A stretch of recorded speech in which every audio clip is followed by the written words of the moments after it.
Halo semuanya, pada video kali ini saya bersama kelompok saya yang beranggotakan saya sendiri, Isma Sakinah, Cornelis Angelina, dan Reza Handayani akan menjelaskan materi tentang perkembangan ABK di Indonesia. Sebelumnya, mungkin sudah tahu apa itu ABK, anak berkebutuhan khusus. Anak-anak berkebutuhan khusus adalah anak-anak yang memiliki keunikan tersendiri dalam jenis dan karakteristiknya, sehingga anak tersebut berbeda dengan anak normal seusianya. Perbedaan yang ada dalam diri anak berkebutuhan khusus dapat dilihat dari perbedaan individual maupun intra-individualnya. Anak-anak tersebut biasanya mengalami kesulitan dalam berinteraksi dengan lingkungannya, baik di lingkungan pertemanan, di lingkungan sekolah maupun di lingkungan keluarga, sehingga seringkali menjadi tantangan bagi seorang guru maupun orang tua untuk dapat mendidik anak berkebutuhan khusus agar bisa berinteraksi dengan lingkungannya. Maka untuk mengembangkan potensinya dibutuhkan pemahaman yang mendalam serta pengajaran khusus.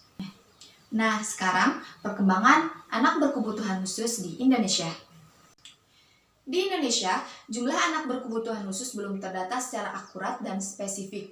Namun, dengan melihat data dari Badan Pusat Statistika di Indonesia, pada tahun 2010, jumlah anak berkebutuhan khusus ada sekitar 1,48 juta atau 0,7% dari jumlah penduduk Indonesia.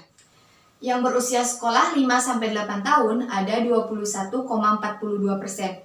Tetapi, anak berkebutuhan khusus yang sudah memperoleh layanan pendidikan, baik sekolah umum, sekolah khusus, maupun sekolah inklusif, hanya 26,15%. Dari data tersebut, berarti ada 73,85% anak berkebutuhan khusus yang belum bersekolah.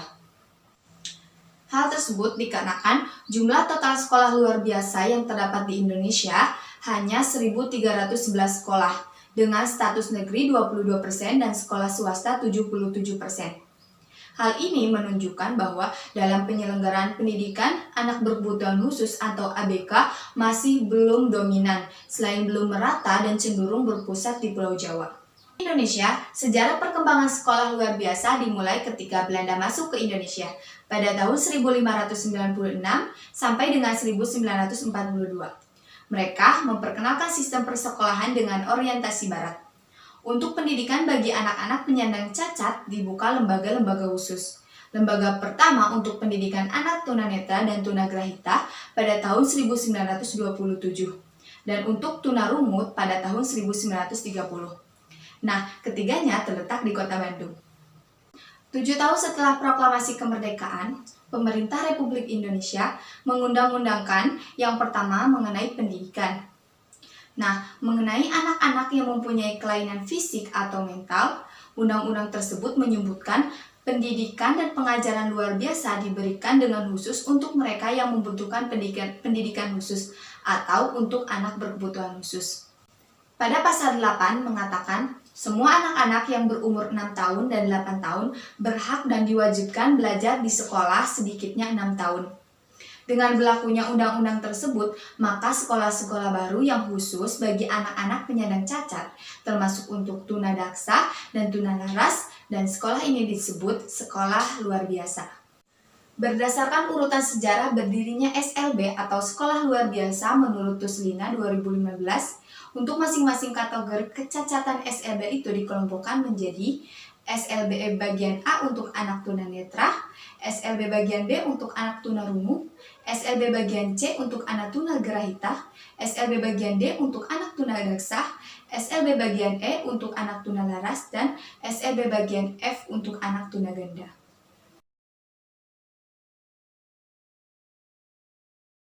Sejarah perkembangan pendidikan anak berkebutuhan khusus di Indonesia. Nah, perkembangan pendidikan bagi penyandang kelainan di Indonesia secara berangsur-angsur mendapat perhatian dari pemerintah dan juga dari masyarakat, terutama setelah adanya Undang-Undang Pendidikan Nomor 12 Tahun 1954. Undang-undang tersebut memuat ketentuan tentang pendidikan dan pengajaran untuk penyandang kelainan.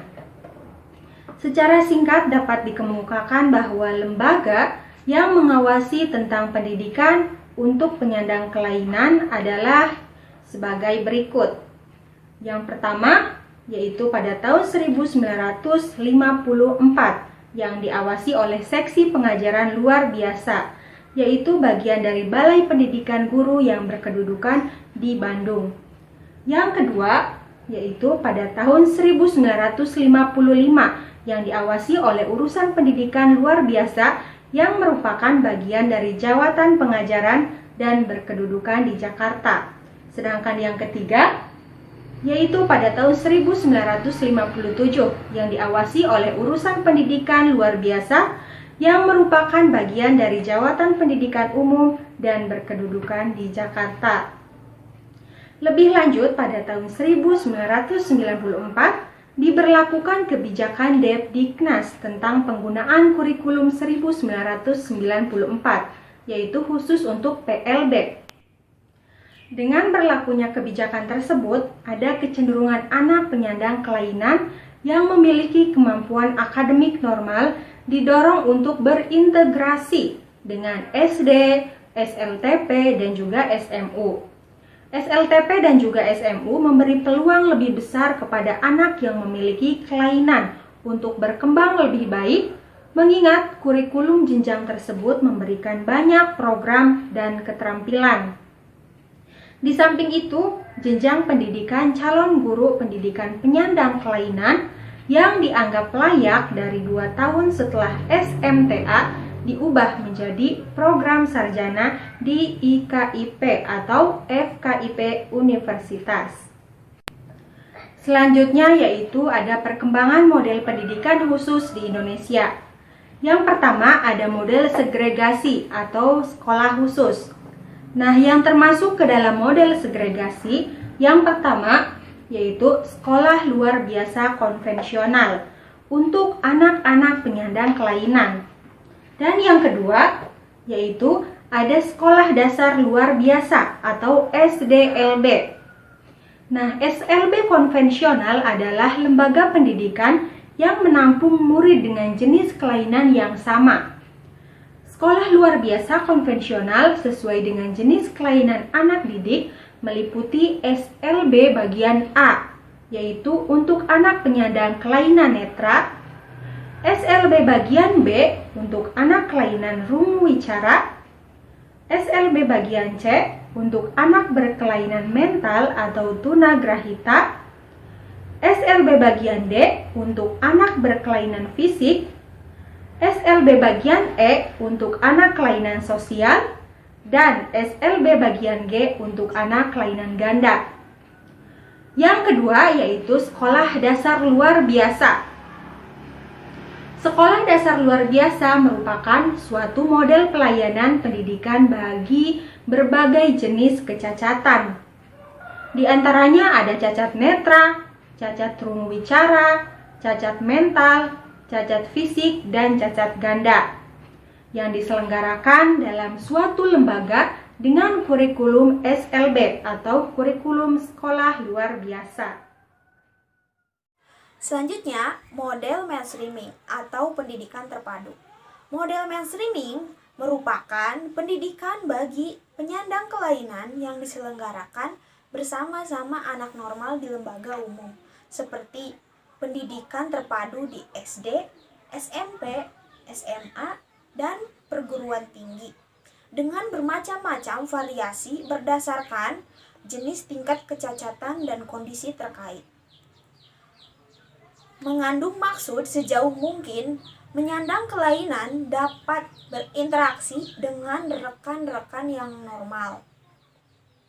Model mainstreaming bukanlah sekedar mendapatkan anak cacat di kelas biasa begitu saja dan membiarkan mereka berenang atau tenggelam sendiri, seperti adanya anak yang berkelainan tanpa disadari berada di sekolah biasa di Indonesia saat ini. Sampai sekarang, model pendidikan terpadu tidak hanya untuk anak yang netral yang duduk di sekolah dasar, tetapi sudah menjangkau pada anak-anak jenis kegiatan lain, misalnya anak cacat rungu wicara, anak berkelainan fisik yang duduk di SLTP, SLTA, bahkan di perguruan tinggi. Model pelayanan yang diterapkan adalah kelas biasa dengan guru kunjung. Selanjutnya, yang ketiga, model pendidikan di rumah sakit atau di lembaga. Perawatan model pendidikan ini mencangkup pemberian pelayanan di rumah sakit, rumah peristirahatan, atau di rumah keluarga yang menyandang kelainan karena alasan kondisi anak yang tidak memungkinkan untuk ditampung dalam satu lembaga pendidikan yang ada. Model pelayanan seperti ini sering digunakan bagi peserta penderita penyakit kronis, kelainan fisik, kelainan mental, atau anak idiot, sangat rendah kemampuan intelijensinya. Mereka tidak dapat belajar berbicara atau tidak mengatur dirinya sendiri. Selanjutnya, yang keempat, model pendidikan inklusi. Pendidikan inklusi adalah pendidikan yang mempersatukan layanan PLB dengan pendidikan reguler dalam satu sistem pendidikan atau penempatan semua KLB di sekolah biasa. Dengan pendidikan inklusi, semua anak luar biasa bisa dapat bersekolah di sekolah terdekat atau sekolah yang menampung semua anak. Dalam konsep pendidikan luar biasa, pendidikan inklusif diartikan sebagai penggabungan penyelenggaraan pendidikan luar biasa dan pendidikan reguler dalam satu pendidikan yang disatukan. Model sekolah inklusi yang ada di Indonesia. Adapun model sekolah inklusi yang dapat dilakukan di Indonesia, di antaranya yang pertama, kelas reguler atau inklusi penuh, yaitu anak berkebutuhan khusus belajar bersama anak normal sepanjang hari di kelas reguler dengan menggunakan kurikulum yang sama.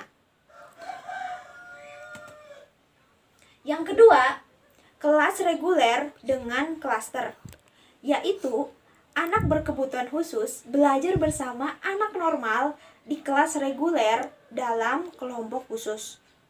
Yang ketiga, kelas reguler dengan full out, yaitu anak berkebutuhan khusus belajar bersama anak normal di reguler namun dalam waktu-waktu tertentu.